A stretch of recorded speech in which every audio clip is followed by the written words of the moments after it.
On parle des fameux polluants éternels, les PFAS, les PFAS, je ne sais comment prononcer, qui sont malheureusement un peu trop souvent dans l'actualité parce que on les retrouve partout. Ils ont des effets sur la santé et on n'arrive pas à s'en débarrasser. Ouais, puis aujourd'hui, je te raconte 2 nouvelles méthodes prometteuses publiées dans la revue Nature pour éliminer ces molécules. Oui, alors les molécules dont on parle, si jamais vous ne les aviez jamais vues, c'est en réalité tout un ensemble de molécules, probablement 6 à 7 millions de molécules, et une de leurs caractéristiques, c'est qu'elles ont des liaisons carbone-fluor, donc ce que vous voyez à l'écran, c'est le noir et le vert, et on parle de substances per- et polyfluoroalkylées, donc fluor, poly, plusieurs, etc.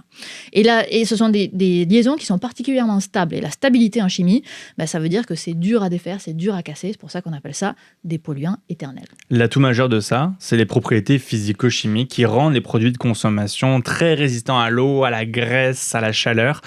Et on en trouve littéralement dans tous nos produits quasiment du quotidien, les poêles anti-adhésives, les ustensiles, les vêtements pour se protéger de la pluie ou de la neige, les emballages, etc. Donc vraiment partout.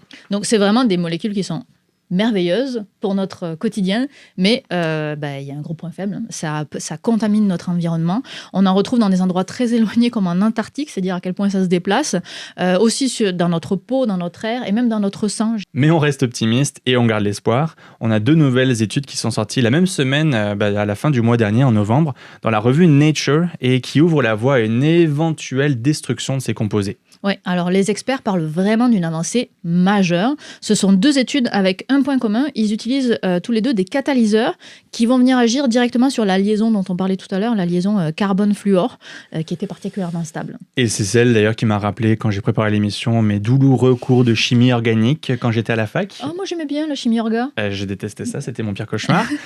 Avantage majeur de ces catalyseurs, c'est qu'ils vont fonctionner à des températures et des conditions de pression plus faciles à créer en laboratoire. D'un côté, on a l'équipe de chimistes de l'Université d'État du Colorado qui a réussi à remplacer l'atome de fluor par un atome d'hydrogène.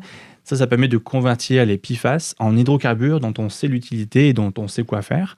La deuxième, de l'autre côté, la deuxième équipe de chimistes de l'Université des sciences et technologies de Chine propose quant à elle une approche similaire, mais plutôt en décomposant la molécule de PFAS et en produisant du fluorure de potassium. C'est un ingrédient non toxique qu'on retrouve dans le dentifrice, par exemple. Oui, et donc on l'a préfacé, on s'embelle quand même pas, Thomas, là-dessus, parce que le problème de toutes ces nouvelles techniques, ça reste coûteux, surtout quand ça vient juste d'être développé. Donc ces nouveaux catalyseurs sont encore à l'étape de développement.